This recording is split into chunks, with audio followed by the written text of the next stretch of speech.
Bismillahirrahmanirrahim. Poin kedua dari kajian surah An-Naba berupa kesimpulan yang bisa kita dapatkan untuk diamalkan dalam kehidupan. Poin kedua, isyarat dalam Al-Quran. Saya ulangi, isyarat dalam Al-Quran untuk mengabaikan dan meninggalkan beragam jenis perdebatan, untuk mengabaikan dan meninggalkan beragam jenis perdebatan yang tidak penting,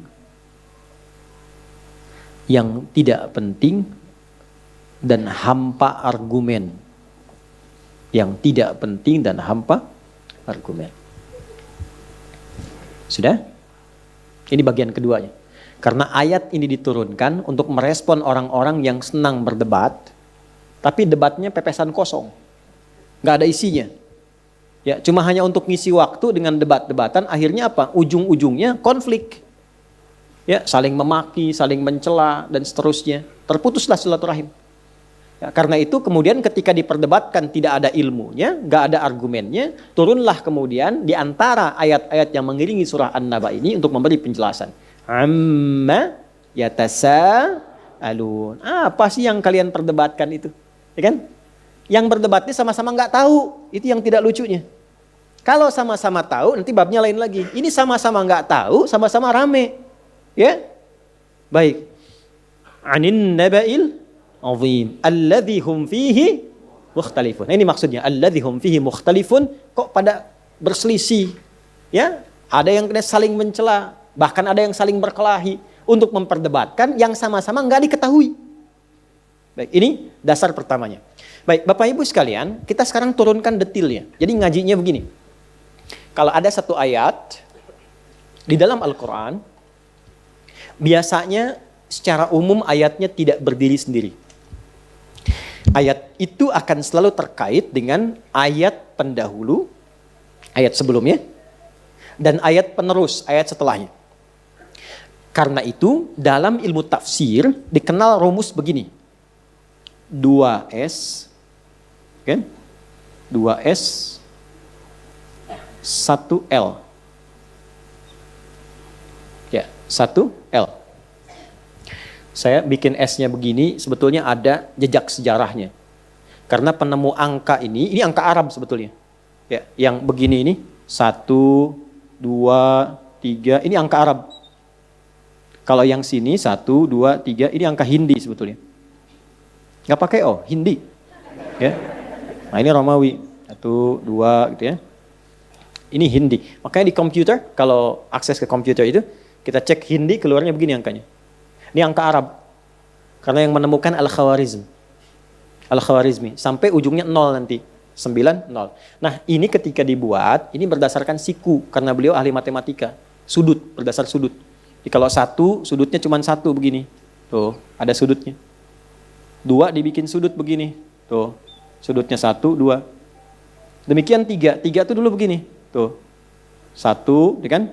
Nah kemudian 2, 3, sudut. Terus sampai 9 itu bentuknya sudut. Ya, baru nanti yang enggak ada sudutnya itulah 0. Semuanya bulat. Dan angka 0 ini yang paling menentukan. Ya, karena kita bukan belajar matematika, kita kembali ke sini. Nah, di sekolah kami ngajinya begitu, bahas sampai ke akarnya gitu ya. Nah, ini 2S, 1L.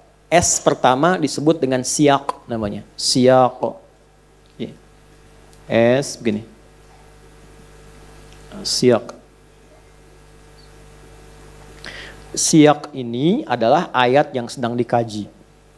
Misal kita bahas An-Naba misalnya ayat yang ketiga. Alladzi hum fihi mukhtalifun. An-Naba surah 78 ayat 3 misalnya begini. Nah ini siyaqnya. Nah untuk memahami ini nggak bisa mengartikan tunggal. Lihat terjemah langsung paham, tidak. Ini harus dilihat dulu apa kaitan dengan ayat sebelumnya. Lihat korelasinya. Dengan ayat kedua, dengan ayat ke-1, terus dengan surah sebelumnya sampai ke Al-Fatihah. Nah, penelusuran untuk memahami ini sampai ke awal ayat Quran itu disebut dengan sibaq namanya. Sibaq. Beda titik satu aja.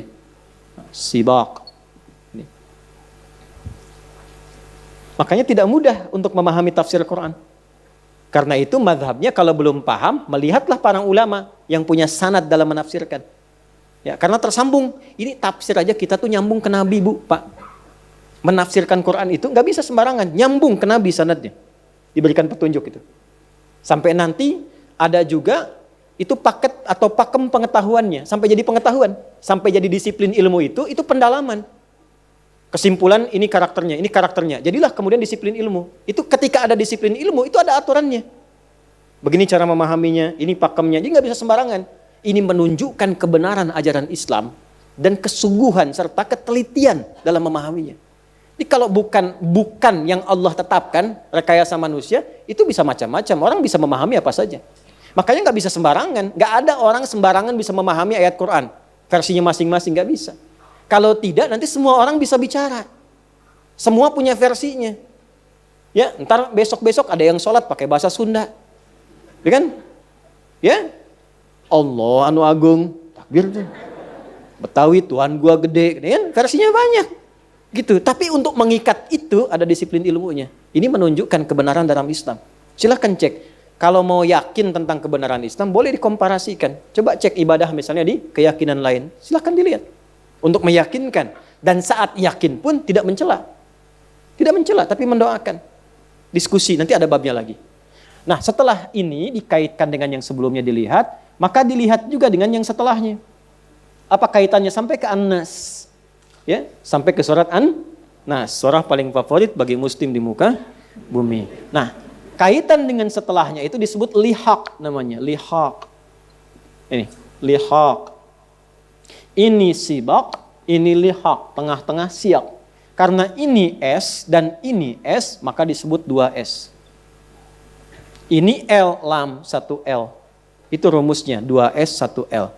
Jadi kalau ingin bisa memahami Quran dengan baik, maka Anda harus paham isi Quran dari awal sampai akhir.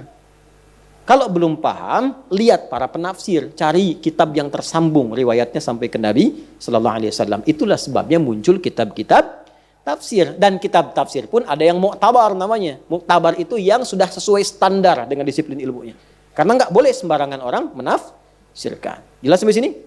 Nah, karena yang kita bahas itu tentang larangan ya untuk banyak berdebat atau memperdebatkan sesuatu yang tidak ada esensinya atau tanpa argumentasi. Nah, yang disebut dengan tadi mukhtalifun itu, praktek dari mukhtalifun itu disebut dengan jidal namanya.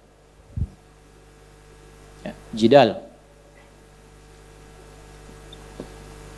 Kemudian sifat akar awalnya disebut dengan jadalun. Sudah? Kalau ada dua orang yang saling kemudian, maaf ya, berselisihnya bukan cuma berselisih biasa, tapi sampai berdebat, kadang-kadang ada mau kontak fisik dan sebagainya, maka ditambahkan alif di tengahnya. Ya, dari kata jadala tambah alif di tengah-tengah jadi jadala, yujadilu. Kalau sifat perbuatannya mujadalah. Maka ada surah ke-58, surah Al-Mujadalah. Pernah tahu itu ya? Baik. Ini saya keluarkan dulu. Jadi yang di sini ini sifat umumnya alladzi hum fihi ketika masuk pada prakteknya disebut dengan jidal. Nah, semua kata dalam Quran yang terkait dengan jidal, dengan semua turunan katanya. Kalau dalam bahasa Indonesia itu derivasinya, turunan katanya, ya, atau sorofnya, itu ditemukan di 25 tempat. Ada 25 turunan dari kata jidal. Ya, tujadil, yujadil, jadilhum dan turunannya itu ditemukan di 25 tempat. 25 ayat.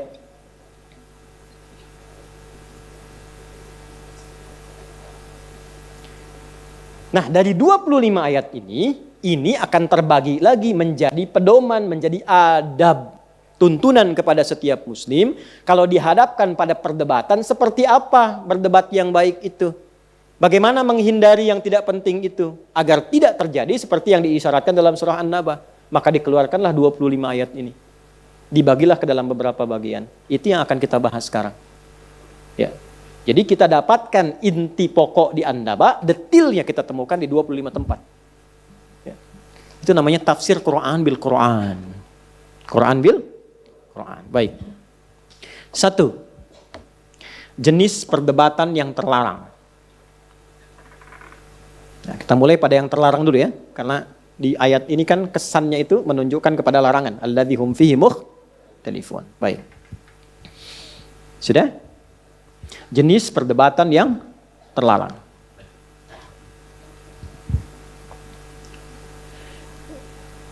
Satu,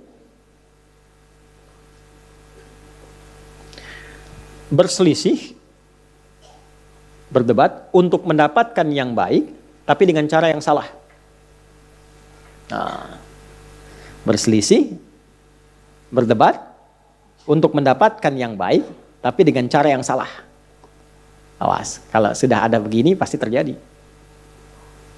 Dan contoh apa contoh? Ayo, angkat tangan boleh. 100.000. Contohnya pakai Quran saja, pakai Quran. Ini kalimat jidal pertama yang ada dalam Al-Quran. Quran surah 2 Al-Baqarah ayat 197. Kita contohkan di ayat haji. Quran surah 2 Al-Baqarah ayat 197. Ada paling kanan sebelah atas di mushaf. Al-hajju ashhurun ma'lumat. Faman farada fihinna al-hajja fala rafatha wala fusuqa wala jidala fil hajj. Wa ma taf'alu min khairi ya'lamhu Allah wa tazawwadu fa inna khairaz zadi taqwa wattaquni ya lil albab. Ada kata jidal di situ? Baik. Haji itu dipersiapkan dari waktu-waktu yang sudah viral, diketahui waktunya. Jangan berangkat pas mepet-mepet mau wukuf.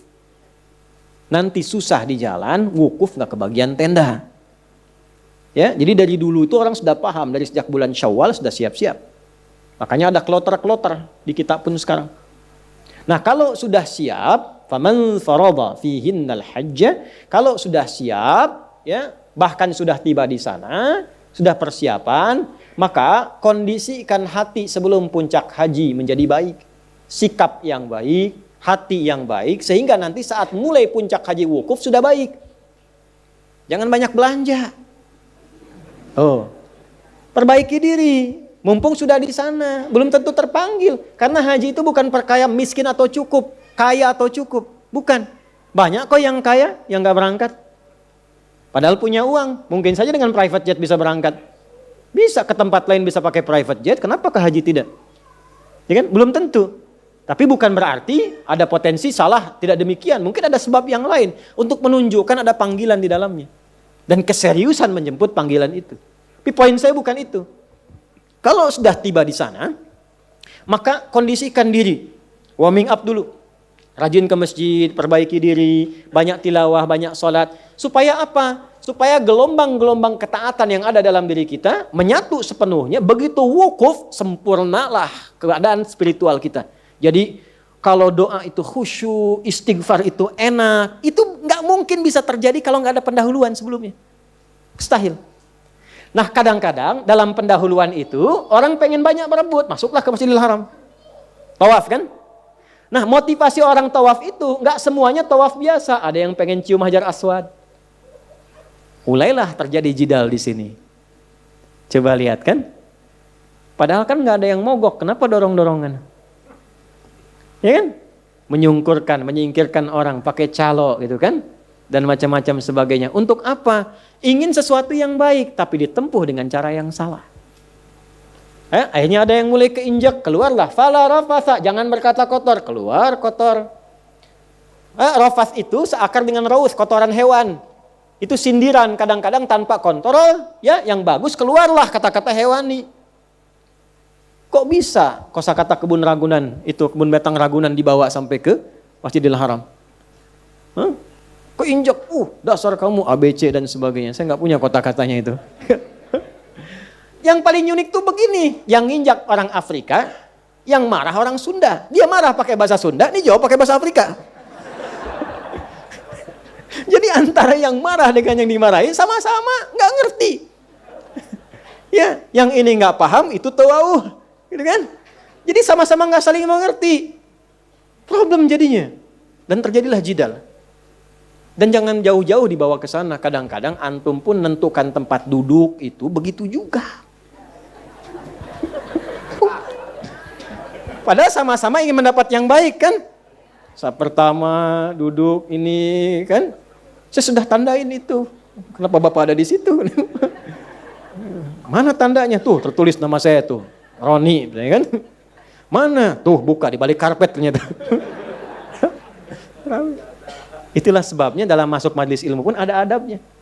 Ada. Imam Nawawi itu sampai bikin kitab. At-Tibyan fi adab hamalatil Quran. Kalau ingin cepat dapat ilmu, cepat paham, itu dari masuk pun ada adabnya. Ya, sekalipun nggak sampai masuk ke dalam, misalnya ada di luar, itu kalau mempraktekkan adab ini bisa lebih paham. Ya, karena esensinya itu keikhlasannya. Itu poinnya. Nah, ini yang mau saya tekankan, ini adab yang pertama. Kalau disebutkan, itu pasti terjadi. Maka adabnya bagaimana? Menghindar dan menjauhi. Menghindar dan menjauhi. Kalaupun kita mengharap sesuatu yang baik, tapi berpotensi ada perdebatan yang melukai, maka menghindar dari situ, menjauh dari situ, dengan tetap bermohon kebaikan kepada Allah. Perhatikan jawabannya. Jika kita mampu melakukan itu, walau tidak berada di tempatnya, Allah akan mengabulkan lebih cepat dari orang yang berada di tempatnya. Tahu Raudhah di Masjid Nabawi? Betapa banyak orang ingin masuk ke situ kan? Kita udah ngantri lama. Sekarang kan ngantri kan? Pakai online ngantri. Begitu masuk, cik, masuk tuh. Ternyata penuh. Kebagian di belakang tiang. Kan tiang-tiang kan? Tiang. Tiang dari sini ke sini. Ada yang sembunyi nggak mau keluar di sini nih. Sepaham itu tuh. Sini aja ngumpet sini gitu. Askar ke sini pura-pura gini lagi gitu. Kan sini nih biasanya nih kebanyakan. Nah, ini ada tiang-tiang di sini. Penuh. Ini kita selalu share dengan teman-teman yang umrah, yang haji juga. Kalau sudah merasa penuh di sini, biasanya saya menyampaikan begini kepada teman-teman. Coba lihat peluang, masih ada di area itu enggak? Walaupun enggak harus sholat. Biasanya paling gampang, cari tiang yang dekat sini, itu pasti ada space yang kosong.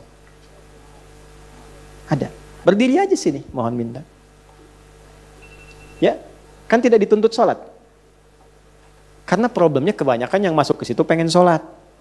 Nggak apa-apa, nggak dilarang, silahkan sholat. Tapi kalau nggak mendapati, kan bab yang paling pentingnya ini taman, di antara taman-taman surga, yang kalau minta dikabul. Kan nggak harus sholat. Kalau ada bagian tertentu yang kosong, masuk berdoa. Cuma sekarang, ini pun penuh, nggak bisa ke sini. Jangan berdebat untuk mengeluarkan orang dari dalam.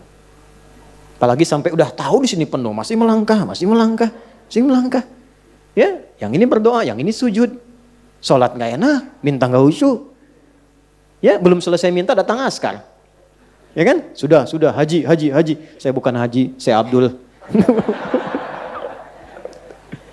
Ini, tuh. Caranya bagaimana? Tarik ke belakang. Duduk aja sini. Sholat di sini, minta di sini. Mohon sama Allah. Ya Allah, Kau perintahkan aku ke sini lewat Rasulmu, aku datang. Kau perintahkan untuk bermohon, aku bermohon. Ya Allah, sungguh banyak di antara hamba-Mu yang Kau berikan kemuliaan hadir di area itu. Maka mohon kabulkan doa-doa mereka ya Allah. Jangan sia-siakan air mata mereka. Dan betapa Engkau mengetahui hamba pun ingin berada di dalamnya. Maka mohon ya Allah, seperti Engkau kabulkan doa mereka, kabulkan pula doa hamba yang Engkau maha mengetahui sebelum hamba mohonkan. Demi Allah saya katakan, kalimat itu bisa mengguncang aras lebih cepat 2 kali dibandingkan dengan di dalam. Dan terkabul.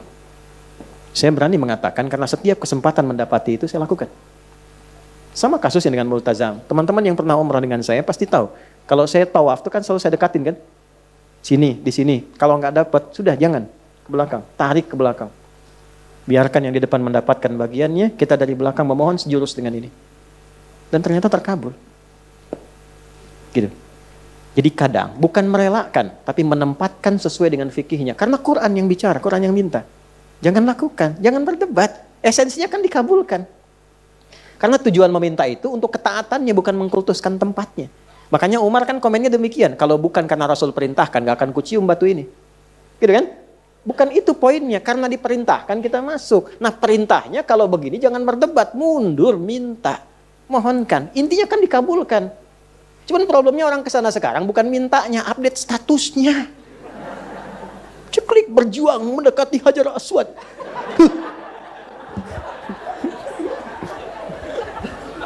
Dan masih bisa live gitu teh. Kalau orang Jepang lewat tutung tuingun katanya. Itu poinnya. Paham ya? Itu prakteknya. Jadi kalau spirit saya tidak terbiasa cuma menyampaikan begini, itu selesai. Baca pun Anda nggak usah ikut ngaji, selesai. Tapi kita nggak akan dapat 25 poin itu. Babnya begitu.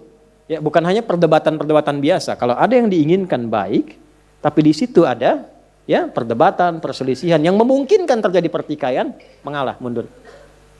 Dan berita baiknya apa? Berita baiknya, orang yang menghindari perdebatan, sekalipun dia benar, Allah akan bangunkan baginya satu istana di pinggiran surga.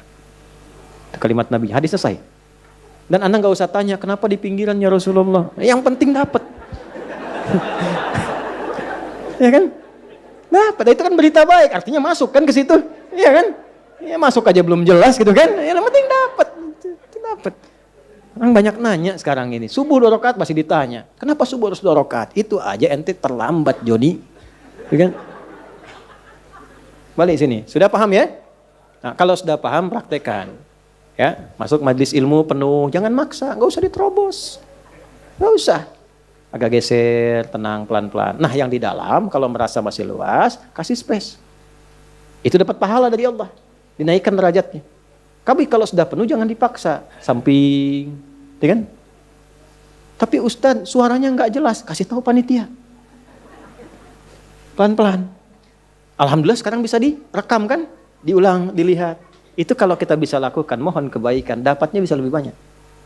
Jelas? 1 ya. 2. Kita masih pada yang dilarang ya. Contoh kedua. Awas, dan ini pun banyak terjadi. Berdebat, berselisih untuk membela perbuatan salah. Jangan dilakukan. Ini di An-Nisa ayat ke-107. Wala tujadil 'anil ladzina yakhtanuna anfusahum. Dah? Nah, biasanya yang begini ini orang munafik. Ya, ini ciri khas karena ini sedang menerangkan tentang sifat nifak. Ya, jadi kalau ada orang salah, terus dibela. Nah, lawan diskusinya orang benar. Sudah ada orang benar, menerangkan yang benarnya, malah dicari-cari untuk lawannya. Ya, dicari argumentasi supaya seakan-akan ini ada pembanding. Ini benar kok, benar dipertahankan. Itu sesuatu yang salah. Itu dilarang. Sengaja berdebat untuk melawan sesuatu yang benar, tapi membela yang salah. Contoh. Ini paling gampang, paling aktual. Tapi jangan dipotong videonya. Kamera turun. Turun kamera. Ya, biar satu saja, biar lengkap. Nih, orang sudah tahu setiap muslim, kalau sholat berjamaah itu, khususnya di masjid misalnya, imamnya laki-laki. Saf makmum yang laki-laki depan. Kenapa ketawa? Perempuan di belakang. Sebaik-baik safnya tuh di belakang. Belakang pun ditata lagi. Udah ada bagiannya. Jadi kalau pengen saf pertama perempuan, di saf perempuan, di belakang laki-laki. Ya, itu yang sehat. Nah, dan itu yang benar. Karena yang ngajarkan Nabi. Kan gak mungkin melampaui Nabi. Nabi kan yang nyuruh. Bukan cuma disampaikan, sampai dipraktekkan, diukur oleh Nabi. Digaris begini, diatur. Abu Bakar sini, Utsman sini, Umar sini. Baris semua. Sampai masing-masing punya hobi. Ada yang pojok kanan, ada zaman Nabi itu. Ada pojok kanan. Saf depan ada. Dan itu ditunggu oleh Nabi. Karena Nabi tahu. Nabi tahu. Itu ketahuannya saat meninggal. Karena Nabi komen, nungguin mana si fulan yang biasanya pojok kanan ini. Dilihat gak ada. Ditunggu itu. Karena sudah waktu mau habis, maka dilakukan sholat. Lalu dicari ke rumahnya. Jadi kisah nyata.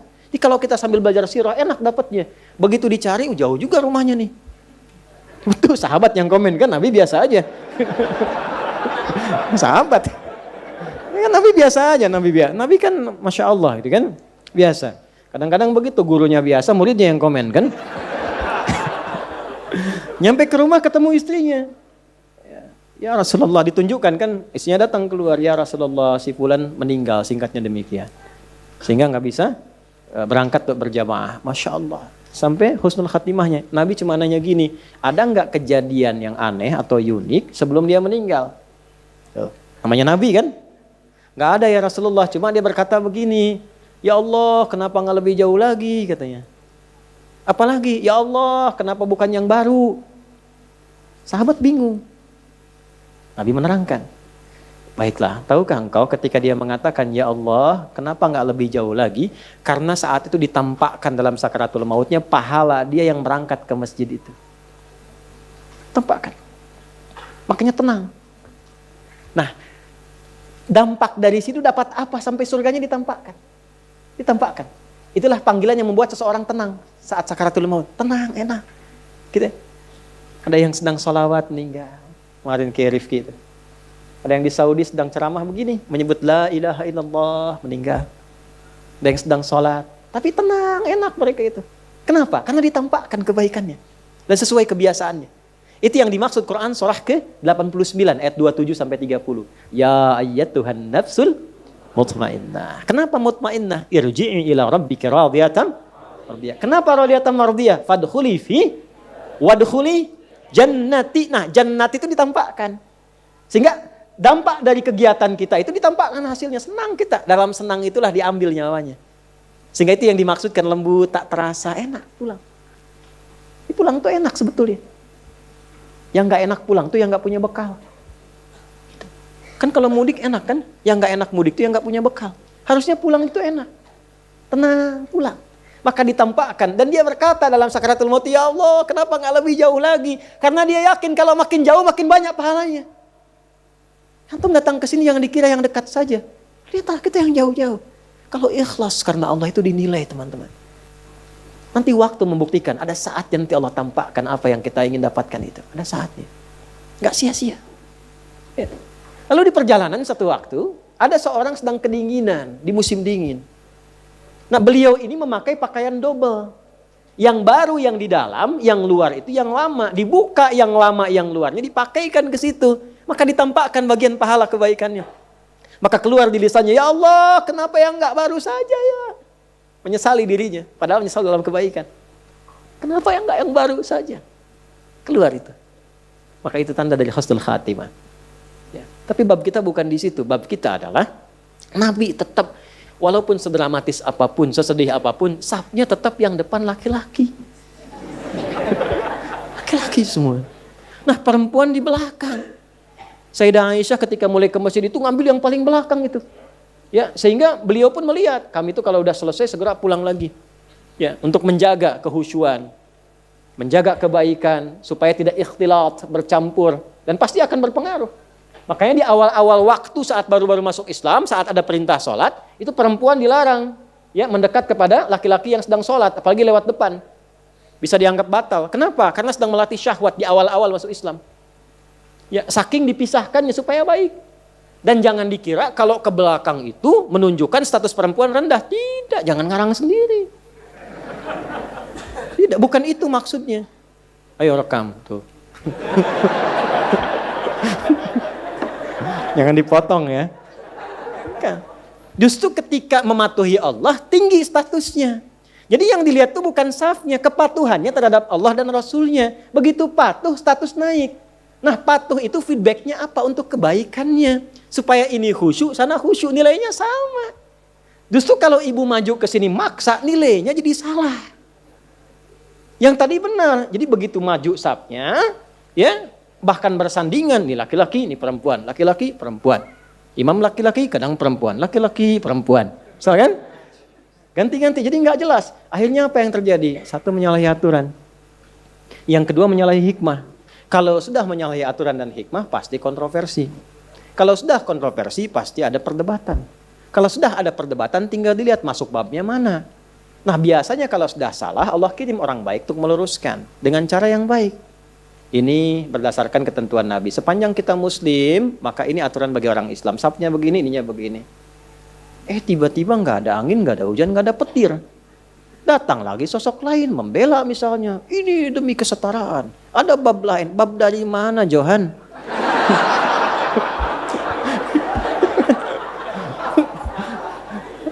Ya kan? Nah ini tiba-tiba muncul. Tapi ini sudah dari Quran disampaikan. Akan ada isyarat begitu. Makanya jangan kaget kalau ada melihat di TV macam-macam. Kok membela, itu artinya Qurannya benar. Itu. Qurannya benar artinya. Akan ada terjadi demikian. Nah kita yang sadar, yang sehat, jangan ikut-ikutan. Apakah mencela? Tidak juga. Kalau ada yang demikian, minimal kita doakan. Kalau punya kemampuan diluruskan sesuai dengan kewenangan yang Allah tetapkan. Ulama luruskan dengan ilmu. Ya, yang berwenang pemerintah tertibkan dengan aturan. Sehingga semua kompak menjaga kedamaian. Tapi tidak ada bab celaan, tidak ada bab hinaan. Itulah indahnya Islam. Ngajinya tuntaskan. Turun An-Nisa ayat 140. Itu kan akumulasinya. Ya, waqad nazzala 'alaikum fil kitabi an idza sami'tum ayatillahi yukfaru biha wa yustahza'u biha fala taq'udu ma'ahum hatta yakhudu fi haditsin ghairi innakum idzan mithluhum innallaha jami'ul munafiqina wal kafirina fi jahannam jami'a. Paham? Tidak. Nah. Telah tetap ketentuan dalam Al-Qur'an. Kalau ada orang nyeleneh, itu kata Allah, nyeleneh. Ayat Quran diingkari, petunjuk Nabi diseling-selingi. Ya? Bahkan sengaja, kadang-kadang menjadi olok-olok. Merasa benar mengolok-olok. Kalau terjadi yang demikian, jangan lakukan hal yang sama, kata Allah. Hindari, pertama jauhi. Jadi kalau ada tempat yang kurang sesuai, kontroversi, dilihat ternyata menyimpang, ya sudah jangan diikuti, jangan daftar, jangan masuk, jauhi dulu. Setelah itu apa? Ya, bahasa Qurannya indah, supaya kamu nggak terpengaruh. Dan kalaupun ada perdebatan yang seperti tadi, tinggalkan, jangan disimak. Dengar yang baik-baiknya. Yang kontranya itu nggak usah disimak, buang-buang waktu. Akhirnya apa? Bikin sebal, malah keluarlah kata-kata yang kotor. Keluar itu. Apa kata Qurannya? Innakum idzam mithluhum. Kalau Anda juga mencela, ya sama aja Anda dengan mereka. Sama-sama tercela. Dan Islam tidak mengajarkan itu. Kita itu risalahnya kebaikan. Sekalipun mau lurus, dengan meluruskan dengan cara yang baik. Bukan dengan celaan. Seburuk-buruknya orang, kalau masih hidup tuh punya peluang untuk jadi baik. Allah memberi peluang, kenapa Anda yang bukan Tuhan menghambatnya? Maka minimal kita doakan. Minta kebaikan. Siapa tahu kan orang tumbuh itu dari lahir, dari tumbuh, sudah mendapati informasi itu. Ya kan? Yang bisa merubah itu doa kita, mohon kepada Allah. Allah yang berwenang untuk merubahnya. Jelas? Nah, adapun orang ini yang sengaja untuk berdebat, sengaja mempertahankan, kalau dia tidak tobat, maka dikelompokkan oleh Al-Quran ke dalam golongan munafik. Jadi orang munafik itu ciri khasnya senang-senang mendebat yang benar-benar. Membawa sesuatu yang penting kontroversi saja. Gitu. Kalau dia mengaku muslim, maka yang seperti itu pun kita hindari. Jelas di sini? Jadi nggak usah repot-repot direspon. Respon lagi, sehingga banyak status jadi nggak berkembang. Ujungnya apa? Cuman perdebatan, nggak ada isinya. Paham? Tuh, 2. Tidak pernah ada isi Quran kecuali pasti sesuai dengan keadaannya. Baru 2. 3. Sudah? Sudah? Oh ya sudah. Sudah. Sudah. Nah, yang ketiga kita ambil contoh saja yang lain. Ini kan bagian pertama tadi ya, perdebatan yang terlarang. Ya. Tadi kita simpulkan, bila ada yang jelas-jelas walaupun kelihatan baik, tapi memicu perdebatan, tinggalkan. Kalau kita sadar meninggalkan karena Allah, Nabi menjamin diberikan apresiasi, bahkan dibangunkan istana di pinggiran surga. Doa tetap terjawab. Yang kedua, yang jelas-jelas memang salah. Ya, tidak ada kebaikan di dalamnya, memang salah. Tapi dibela kesalahan itu sehingga menjadi perdebatan. Jangan ikut-ikutan, apalagi yang tidak paham. Sudah nggak paham, nggak ngerti. Ya, masuk ke situ rame aja. Kayak itu yang terjadi sekarang kan? Dan ruangnya lebih banyak karena medianya semakin berkembang. Ya. Media sosial kan? Ya, si fulan yang sok, sana yang sial gitu. Dah, sini. Yang kedua adalah yang diperkenankan, diperbolehkan. Nah, Ini berdebat bagaimana yang boleh. Berdebat seperti apa yang diperkenankan. Bahkan diperintahkan lagi.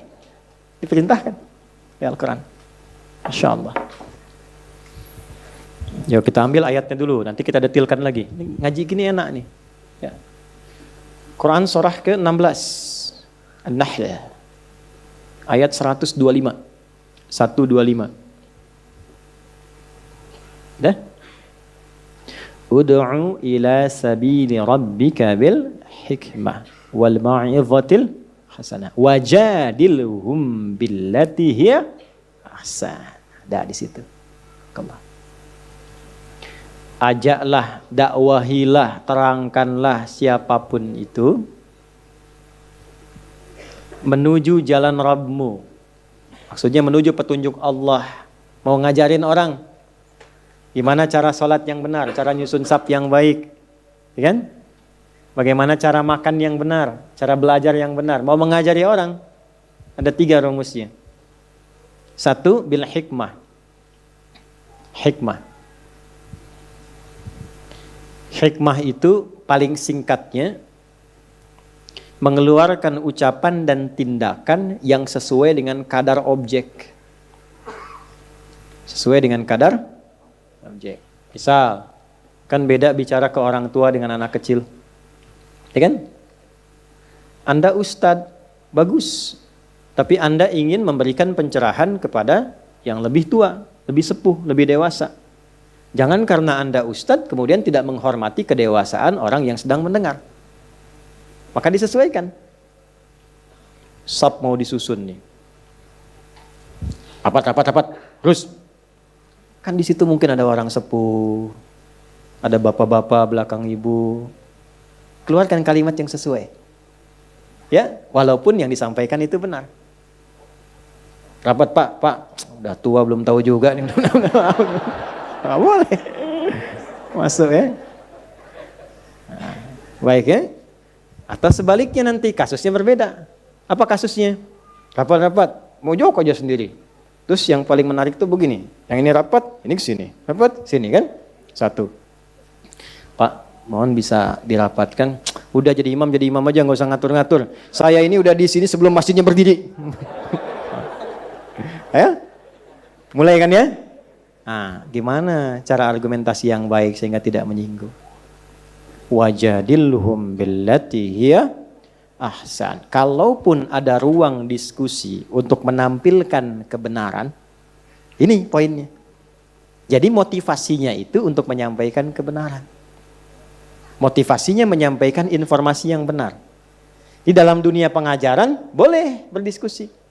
Guru dengan guru, guru dengan murid, boleh. Di level berdebat silahkan. Tapi Quran mengiringi dengan adab. Billati hiya ahsan. Jangan sekedar berdiskusi. Orang Islam tuh kalau berdiskusi ahsan, bukan hasan. Hasan itu biasa, baik. Ahsan itu yang terbaik. Bicara yang terbaik, bersikap yang terbaik. Jangan diskusi, betul memang benar dia, tapi caranya nggak benar. Menghardik, mencela, meninggikan suara, itu bukan ahsan. Ya, silahkan, ada ruangnya. Jadi ada ruang, ada tempat cara berdiskusi. Ada di majelis, di institusi pendidikan, di rumah orang tua dengan anak, kita akan keluarkan ayatnya. Ada ayatnya. Ya. Nah, termasuk dalam konteks seperti ini menerangkan. Wajadilhum billati hiya ahsan. Maka silahkan diskusi tapi diatur dengan adab-adab yang baik. Contoh, sebelum saya masuk ke bab rumah tangga. Bisa. Tadi. Udah, Anda sudah aja. Jangan atur saya. Saya sudah 25 tahun di sini. Bukan? Masya Allah. Padahal masjidnya baru 10 tahun kan? Bisa kan? Nah, maka tidak ada masalah. Alhamdulillah. Baik, mohon maaf Pak. Ya, barangkali saya yang belum tahu. Ya, dah, nggak apa-apa. Berikan aja dulu pertama kali, pelan-pelan. Diisi oleh yang lain. Yang lain silahkan yang merapat. Ya kan? Bapak diberikan ke lapangannya. Nggak apa, isi yang lain maju. Jadi ketika ini nggak mau merapat, nggak apa-apa. Ini silahkan di pojok. Mungkin senangnya di pojok. Yang lain yang diminta masuk. Jelas? Dan nggak usah ditambah kalimatnya. Oh, yang sehat-sehatnya yang maju. Nggak usah. Biasa aja. So. Udah? Lurus. Paham? Nah, udah. Kecuali kalau memang kadang-kadang ada sifat sesuatu yang dia masih bisa menerima, masih bisa berpikir. Boleh diajak sepanjang katanya tidak menyinggung. Ya. Mau sebetulnya cuma gengsi. Ah, Bapak, alhamdulillah kalau begitu. Silahkan Pak, kalau tidak harus rapat, gampang caranya. Bapak jadi imam. Kan gak usah merapat kan sap. Saya mundur misalnya kan. Nah, tapi situasi itu tidak seideal dari apa yang bisa kita rasakan ketika ada dalam situasi demikian. Jelas sampai sini? Bawa ke rumah dulu. Bawa ke rumah pelan-pelan. Sering beda pendapat dengan suami, Bu? Kenapa Ibu syahdu begitu? Sering beda pendapat dengan anak, Pak? Ya, antum yang muda-muda sering beda pendapat dengan orang tua? Pernah ngambek nggak? Pernah. Sudah tahu kan dilarang? Kok ngambek? Wala taqul lahuma uff. Berkata saja tidak boleh. Ya kan? Kenapa keluarnya yang demikian ekspresinya? Baik. Yuk kita belajar. Sekarang babnya orang tua dengan anak dulu. Nanti setelah itu kalau masih ada waktu, suami ke istri. Masih ada waktu? Ayo silakan aja masih. Saya terbatas. Babnya ke orang tua dengan anak dulu. Hati-hati, gagal di sini, ini anak bisa tidak respect sama orang tua. Bahkan yang na'udzubillah sampai nggak kenal lagi siapa orang tuanya. Dan mencari perhatian di luar. Baik. Tulis dulu ayatnya. 1. Quran surah 31 Luqman. Sudah? Dari ayat 12 sampai 19. Dari ayat 12 sampai 19. Dah? 2. Quran surah As-Saffat, surah 37 ya. As-Saffat, ayat 102. Ayat 100. Udah 2 ayat aja dulu ya. Nanti yang lainnya tinggal nanti saya tambahkan di tengah-tengah. Baik. Jadi 1 kita ambil yang nabi, rasul, 1 kita ambil yang abdun saleh, hamba Allah yang saleh. Yang statusnya belum tentu nabi, belum tentu rasul, tapi diabadikan dalam Al-Qur'an. Nanti ada orang-orang saleh yang bukan nabi, bukan rasul, tapi ada di Quran. Yang salah aja banyak kan, Firaun ada kan? Ya kan? Ada kan, Abu Lahab juga ada kan? Maka orang biasa pun ada, termasuk Maryam dan sebagainya. Yuk kita mulai. Pertama, Luqman. Gelarnya Al-Hakim. Dari kata hikmah tadi. Ya, kembali ke tadi. Kenapa sebut Luqman Al-Hakim? Karena sikap dan sifat bijaknya. Jadi beliau itu ketika menasihati bijak, sehingga enak didengar. Tidak seperti menggurui kalau diperintahkan. Ya, tidak seperti marah-marah ketika mencegah, enak keterimanya. Dan kalau diskusi pun argumentasinya meluluhkan, bukan untuk mengalahkan. Itu yang luar biasa, sehingga sampai. Nah, Luqman ini, coba kalau saya tanya pada Bapak Ibu, kira-kira tinggi besar atau pendek, Bu? Gak apa-apa, dikira-kira, kan saya bilang kira-kira. Saya tahu Ibu gak tahu Luqman. Ya, saya tahu. Kira-kira aja, tinggi besar atau pendek? Alhamdulillah, iya nggak apa-apa. Kulitnya hitam atau putih? Bibirnya tebal atau biasa? Biasa. Rambutnya lurus atau ikal? Ayo terus, kan namanya juga kira-kira ya, bebas saja kan? Ya salah nggak dapat hadiah gitu kan, menang nggak dapat hadiah, salah pun tidak dicela. Baik. Secara fisikal tidak ideal. Ya, sudah rambutnya ikal, bibir tebal, kulit hitam. Tapi kalau Allah sudah berkehendak, dan di Ar-Rum itu sebelum pengantar ayat favorit ayat 21, dijelaskan dulu pada ayat sebelumnya. Allah menciptakan perbedaan fisikal itu bukan untuk menunjukkan pada rasialisme. Kan? Tapi untuk menunjukkan betapa megahnya rahmat Allah yang diturunkan pada semua lapisan hamba. Gitu. Termasuk dalam mengatur cuaca. Saya tuh baru mengetahui hikmah yang luar biasa tafsir Quran dalam kehidupan itu ketika ke Tripoli, kan ada 72 orang, 72 negara bukan orang di situ. Banyaknya Afrika. Ada kawan dari Sudan, di daerah Sudan aja itu ada satu tempat yang pigmen kulitnya 4. Yang putih, Afrika nggak semuanya hitam. Ada yang putih. Kedua coklat. Ketiga hitam. Yang keempat ungu. Bayangkan. Ungu ada. Dan saya tuh akhirnya hanya berucap fabi ayyi ala'i rabbikuma tukadziban. Bukan karena beda warnanya, tapi begitu indah Allah memberikan kemudahan pada keadaan hidupnya yang memang menempat di situ dengan cuaca yang berbeda. Yang putih itu paling panas-panas 23, 24 gitu, biasa. Yang coklat itu ya kisaran 30, 33, 36 kadang-kadang. Yang hitam itu rata-rata ya 40, ya, 42, 45 hitam. Itu yang ungu itu paling sedikitnya 45 lah sampai 50-an. 50 itu biasa. Ya. Tapi kan yang putih pindah ke coklat itu belum tentu kuat. Demikian seterusnya. Apa yang terjadi? Masya Allah Pak, di tempat yang ungu itu ternyata itu ketahanan pada panas dengan pigmen kulit itu tahannya lebih lama. Jadi mereka biasa aja keluar, bekerja, aktivitas, nata genteng, walaupun cuaca 50 derajat. Dan gak takut hitam lagi karena udah ungu. Itu kuat. Itu. Dan hidupnya lebih hemat, telur simpan dikit, langsung. Jemur pakaian, cuci dikit, kering. Gak repot hidupnya. Saya waktu di Tripoli ini ada sahabat saya Pak Subanto, tahu tuh beliau. Saya itu kalau musim panas 50 derajat itu paling bersyukur pada Allah. Musim dingin bersyukur juga. Ya.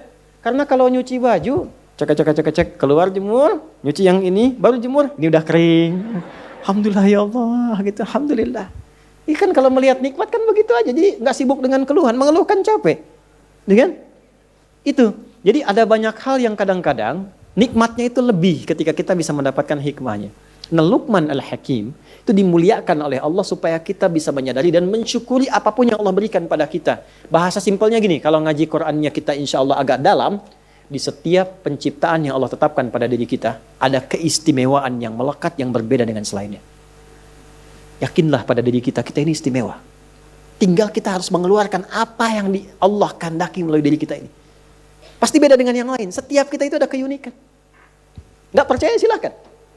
Ya, kami berkumpul dengan para penghafal Quran itu. Sampaikan pada orang tuanya, pada macam-macamnya.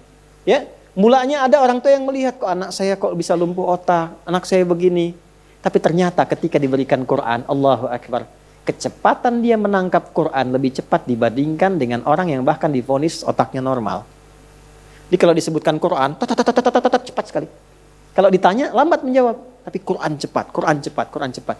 Rupanya dengan keadaan fisik demikianlah dia memuliakan kedua orang tuanya. Ibunya bisa umrah, bisa haji, karena keadaan anaknya. Disambut oleh kepala negara di tempat berbeda, disambut oleh ini itu, karena anaknya. Temukan kemuliaan itu. Kalau sudah paham, tidak ada satupun orang tua yang menyesalkan keadaan anaknya atau bahkan memvonis keadaan dirinya. Istimewa semuanya. Nah, di dalam Quran itu, yang paling menarik Pak, saya mulai dari ayah dulu nih. Dialog itu selalu ayah, anak, jarang ibu. Silakan cek. Ayah, anak, jarang ibu. Ini pendidikan pertama. Kenapa? Karena umumnya keadaan ibu lebih banyak di rumah. Nah, itu status tertinggi seorang ibu. Berbahagialah Bu menjadi ibu. Itu status tertinggi. Umumnya ada di rumah. Ayah, karena ada tugas mencari nafkah, seringnya keluar. Nah, saya tanya, yang dicari itu nafkah ya, yang di luar itu untuk dibawa ke rumah atau untuk dinikmati di luar? Bawa ke rumah kan? Ya kan? Baik, jadi untuk anak kan supaya tumbuh ada perhatian dan sebagainya. Sekarang, saya mau tanya pada Anda, dan tolong di dalam hati aja dengan jujur jawab dengan baik. Anda memilih mana? Sukses di kantor, tapi anak tidak kenal dengan Anda. Hah? Di luar Anda hebat. Wah, Pak Direktur luar biasa, pekerjaan hebat. Tapi anak gak kenal Anda. Yang Anda kirim itu cuma uang. Kayak mainan. Jalan-jalan. Hah? Sehingga anak mencari pembuktian dan perhatian di luar rumah. Karena gak pernah kenal sosok ayahnya. Kalau anak itu tawuran, jangan dipukul Pak. Mungkin dia sedang mencari identitas. Karena dia gak dapat perhatian dari bapaknya. Anak yang narkoba, anak tiba-tiba keluar. Kenapa? Karena dia mencari. Dia butuh ayahnya. Itulah sebabnya kenapa dialog sering ayah dengan anak, ayah dengan anak. Apa kalau mau cek, mana tas saya Pak? Ya. Ini Pak ya, ini saya bawa tas nih. Ini selalu saya bawa. Selalu saya bawa. Dalamnya ada ini. Ini nggak pernah saya buang. Belum saya laminating. I love you Buya. 2 tahun bikin begini Pak. Anak 2 tahun. Ya. Ini baru 1 nih. Ada di tas lain. Aku sayang Buya. Buya adalah ayah terbaik yang Allah kirimkan untukku. Dan dia bikin itu untuk mengantarkan kita berangkat mengajar. Dan kadang dia tunggu kita sampai pulang. Hanya untuk menunggu ayahnya. Bukan ustadz yang dia inginkan. Bukan kiai. Dia hanya ingin ayahnya. Saya kalau pulang sampai rumah, belum pernah seujug-ujug saya dengar anak saya panggil buka pintu. Ustadz. Gak ada. Gak ada. Gak ada.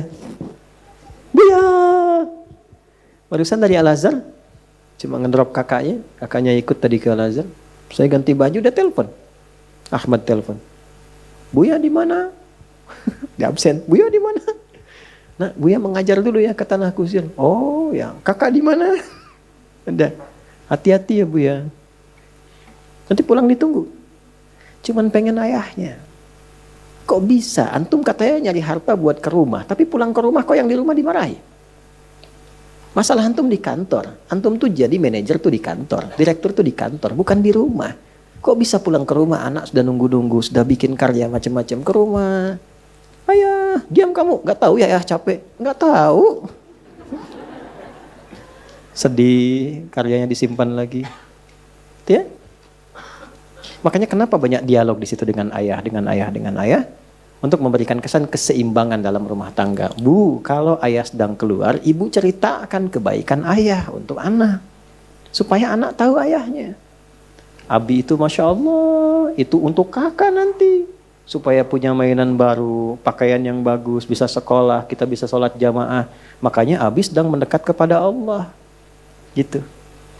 Supaya dia pun kenal Allah. Itu yang dimaksud Luqman. Wa idh qala Luqmanu libnihi wa huwa ya'idhuhu ya bunayya la tusyrik. Dekatkan dengan Allah. Kenalkan. Nah, poin saya adalah ketika sampai ke level, ini indah di Quran, ada psikologi tentang perkembangan anak. Jadi kalau saya lukiskan begini, dibagi 3 bagian. Dan kita akan ketemu tentang diskusi itu. Kita akan ketemu. Jadi ada level pertama, level kedua, level ketiga. Ini level pertumbuhan awal nih. Biasanya ini ada di rentang ya di 0 atau 2 lah ya. Sampai dengan sekarang ke 7 atau 9 tahun. 7 tahun lah, saya ambil 7 dalam urutan hadis. Kan 7 tahun sudah mulai untuk sholat kan? Ya, diarahkan, ketat maksudnya. 10 tahun baru diberikan pendidikan yang agak lebih ketat lagi.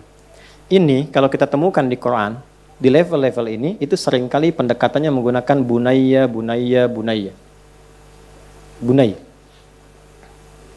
Terus dari anak nanti ke ayah, panggilannya itu selalu abati.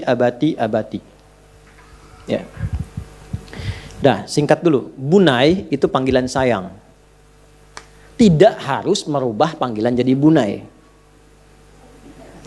Ya, pulang dari sini, ya bunai, kakak, ini ya. Bukan, bunai itu gambaran panggilan sayang dalam bahasa Arab. Maksudnya apa? Di rentang-rentang ini perbanyak sayang. Supaya gelombangnya terbangun. Rasa anak kepada kedua orang tua. Silahkan, mungkin beda-beda. Si pintar, cantik, ganteng, anak papa yang soleh, Masya Allah. Itu silahkan, itu bunai. Dari segi makna. Dan jangan diberikan dengan ciri hal fisik. Ya? Nah, gak usah saya contoh itu. Gak usah ya, kasih contoh. Singkatnya demikian. Paham? Nanti rentang usia selanjutnya mendekati awal baligh. Sekarang ini SD kelas 5. Udah SD itu dulu SMP itu, sekarang ke SD. Ya. Saya perhatikan di anak-anak SD ini sekarang sudah mulai cepat balik ini. Cepat balik sekarang itu. Ada yang sudah mimpi, ada yang sudah macam-macam itu, yang perempuan head itu di usia 9, kalau perempuan ya wajar lah, laki-laki ini. Biasanya di rentang dulu usia 15 tahun dulu itu. Sekarang sudah mulai menurun. Nurun lebih cepat maksudnya. Kenapa? Karena akses dia sekarang ke media-media sosial lebih cepat. Lihat YouTube, ya. Nonton macam-macam. Pergaulan ketemu teman berubah ceritanya. Membentuk kemudian kematangan lebih cepat. Yang repot itu fisikalnya itu lebih cepat, tapi kematangan rasionalitasnya belum. Dan emosionalnya. Karena itu apa?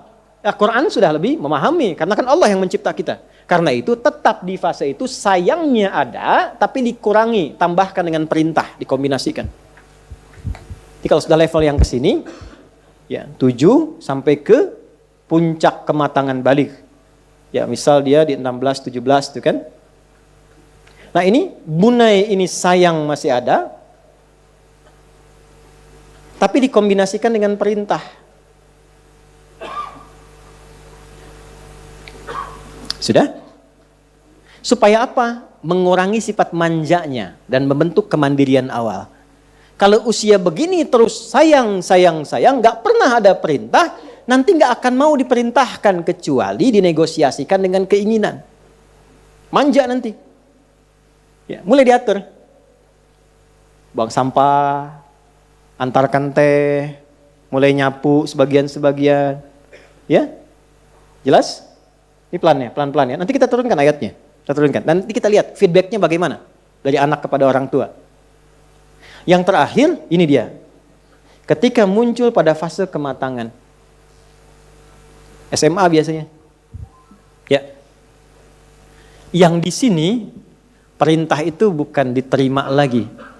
Tapi sudah mulai didialogkan. Udah jawab Pak? Ya, udah jawab. Ayo bangun, jangan terlambat ke masjid. Bapak aja nggak ke masjid. Kan? Ya. Nah itu airnya jangan boros-boros. Itu mama tuh nyuci keran aja airnya nggak ditutup. Udah jawab. Ya, udah jawab ya. Nah ini yang dimaksud jidal di sini. Bagaimana cara berargumentasinya supaya saat berargumentasi itu stepnya masuk. Idealnya dari tahap pertama itu terikuti. Nanti kalau tahap pertama itu terikuti, perhatian ada, nggak apa-apa kalaupun luar kota, telepon, video call, tanya kabar, sayang-sayangnya masih masuk, gitu kan? Kalau itu bisa dilakukan, nanti feedbacknya dari anak itu pasti ada perhatian. Ini yang menjadikan Ismail alaihissalam, walaupun belum balik, ini belum balik nih. Tapi ketika melihat ayahnya sedang ada beban kerja, dia memaksakan diri untuk membantu. Walaupun kadang ayah menyadari itu bukan porsinya, tapi itu kesenangan luar biasa karena ada tanda dari anak memperhatikan kepada ayah. Itu yang dimaksud Al-Baqarah ayat 127. Wa idh yarfa'u Ibrahimul qawa'ida minal baiti wa Ismail. Ya, ingat tuh. Itu ingat, pahami, pelajari. Bahasa kitanya begini, pernah belajar enggak tentang kisah ini? Coba deh ingat-ingat itu. Ya, kisah apa itu? Nabi Ibrahim ketika diperintahkan meninggikan kembali pondasi Ka'bah, ini ada pondasinya, saat hancur bangunan atasnya terkena banjir besar di masa Nabi Nuh alaihissalam. Tinggal pondasi. Maka Nabi Ibrahim diperintahkan, tinggikan kembali, supaya terlihat wujudnya. Maka beliau menjegakkan kakinya, kurang lebih di sini, jejakkan kakinya untuk mulai meninggikan bangunan Ka'bah itu, pondasinya. Maka jejak pertamanya disebut dengan maqam. Ya. Makanya kan di sini ada tapak kaki kan, makam Ibrahim. Ya, yang belum haji umrah insya Allah disegerakan ya. Ya. Ini di sini ada tapak kakinya nih. Nah, ini makam. Itu ada di Quran surah kedua ayat 125. Wa idz ja'alnal baita mathabatan lin-nasi wa amna wattakhidhu mim maqami Ibrahim musalla. Nanti ada makamnya Nabi Ibrahim, ada makamnya Nabi Nuh. Makamnya Nabi Nuh di Quran surah ke-10 ayat 71. Ya. Sini dulu. Ini makamnya. Nah, yang ditugaskan itu Nabi Ibrahim. Tapi yang menarik begini. Saya ilustrasikan dulu. Kalau ada pekerjaan dikerjakan oleh 2 orang. Kalau pekerjanya, subjeknya disebutkan bersamaan beriringan. Misal, ini Ibrahim, ini Ismail, disebutkan bersamaan, enggak dipisah. Wa idz, ini di luar Quran ya. Wa idz yarfa'u Ibrahimu wa Ismailu, bersanding. Ini artinya porsi kerjanya sama. Bebannya sama. Tapi kalau ada yang pertama diawalkan, yang kedua diakhirkan, diselang dulu dengan pekerjaan, baru muncul yang kedua. Itu tandanya pekerjaan itu sebetulnya hanya untuk yang pertama, yang kedua itu membantu saja. Kembali ke ayat Al-Baqarah 127. Wa idz yarfa'u Ibrahimul qawa'ida minal bait. Pekerjaan ini memang hanya untuk Ibrahim alaihissalam. Tapi anaknya yang masih kecil, belum balik, lihat dari belakang. Ini bapak yang suka nengok, mainnya sama siapa, masih bercanda, masih melihat. Padahal Nabi Ibrahim itu tugasnya di Palestina. Anaknya Ismail alaihissalam di mana? Di Mekah. Jaraknya luar biasa. Masih sempat nengok, Pak, mainnya dengan siapa? Tuh. Dan nanti pun mau menikah pun masih tahu tuh siapa calonnya. Dengan siapa menikahnya. Karena perhatian tuh begitu tinggi, maka terjadilah feedback dari anak. Melihat bapak sedang menjalani satu beban, terlihat. Tiba-tiba anak itu bawa batu. Di sisi yang lain, dari sini datang. Bahasa kita, Pak, boleh nggak aku bantu? Bawa batu. Disusun-susun. Batu bahasa Arabnya hajar. Nih kan? Kalau dia disusun menjadi sekat satu bagian disebut hijrah. Kalau jadi ruang disebut hujrah. Maka datang lewat bagian sini membentuk sebagian dari sini. Maka area ini sampai sekarang disebut Hijr Ismail. Itu saat bawa batu masih kecil. Kok bisa ngasih perhatian? Karena ayahnya punya perhatian kepada anak. Sekalipun tempat tugasnya jauh. Jadi kalau sedang pulang, ayah nyapu, anak menikmati. Ya, ayah yang bawa mobil, anak yang pakai mobil, ayah yang isi bensin. Anak yang pakai, ayah yang nyuci, anak yang menikmati, ayah yang nyuci mobil, anak yang videoin, kirimin ke TikTok. Ayah yang sempurna. Iya, situ yang tidak sopan. Nah, sekarang ibunya marah, anaknya yang rekam. Ya kan? Coba dicek. Nah, kalau menemukan yang demikian, jangan marah dulu. Istighfar dulu. Istighfar. Mungkin itu dampak dari kurang perhatiannya selama ini sehingga anak sebetulnya bukan ingin marah. Ingin mencari perhatian, menunggu sayang yang telah lama hilang. Jelas? Puncaknya apa? Nih pada dialog, kita akan langsung turun ke bagian bawah. Kalau ini stepnya berjalan bagus, tingkat tertingginya mudah. Tapi kalau ini hilang, maka setidaknya kalau dia sudah dewasa, beri dia kesempatan untuk mengeluarkan argumentasinya. Jangan terus dipotong. Turunkan perintahnya, beri kesempatan untuk berargumentasi. Pindah ke surah As-Saffat, alhamdulillah. Ayat 102, kita berada di situ saja dulu. Sebetulnya sampai 109, tapi saya batasi 102-nya. Sudah? Baik. Di sini, Ismail alaihissalam sudah balik. Falamma balagha ma'ahu sa'ya. Tatkala Ismailnya sudah balik. Oh. Dan sudah matang cara berpikirnya. Maka apa yang dikatakan Nabi Ibrahim? Perkaranya sederhana. Beliau mimpi menyembelih anaknya. Ya. Mimpi menyembelih anak. Nabi Ibrahim Nabi bukan? Nabi. Rasul bukan? Saya mau tanya. Kalau mimpi Nabi itu benar tidak? Benar. Makanya kita punya bab mimpi. Nabi Yusuf mimpi, benar. Nabi Muhammad mimpi, benar. Nabi Ibrahim mimpi, benar tidak? Kan gampang. Statusnya Nabi, Rasul, anaknya soleh, apa aja diikutin gitu kan? Nabi, gampang. Tapi saya belum pernah dengar kisah begini.